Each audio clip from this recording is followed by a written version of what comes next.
Well, meantime, the battle for Pennsylvania voters doesn't just involve those who voted in the last presidential election.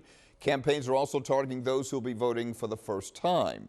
More than 70,000 people reach the legal voting age in Pennsylvania each year. Action News race and culture reporter Toronto Thomas here with more on that. In Toronto, there's a push to get young voters to the polls on November 5th. Yes, there is. Yeah? Absolutely, Rick. In 2022, the midterm election, there were 7.4 million eligible voters who were 18 or 19 years old, but less than 22% of them actually voted. Both parties are trying to change that this time around, knowing that teens could be the key to winning the election, particularly in Pennsylvania. We did a whole civic-themed field day.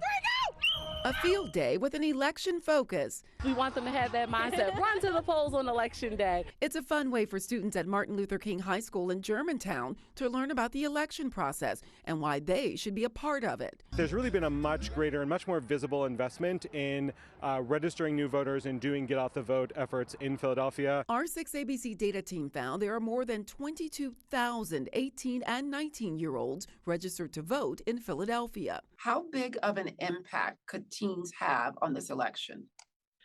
Well, so they can have a huge impact. Come on in. It's why Angelique Hinton's nonpartisan organization, PA Youth Vote, works with schools and civic leaders. Under-resourced communities are not getting civics education. And so they're not apathetic.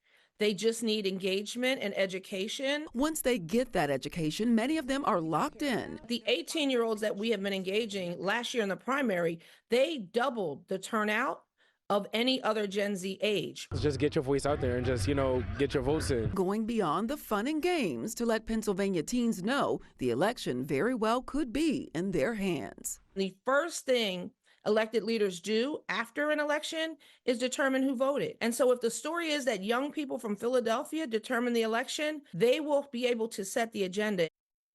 Now, nationwide, only 46% of 18 and 19-year-olds cast a ballot in the 2020 election.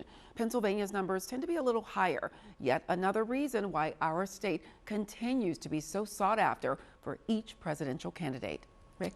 All right, Toronto, thank you.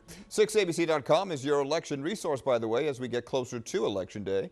There you can find the latest news from the campaigns, as well as important deadlines and information on your polling place.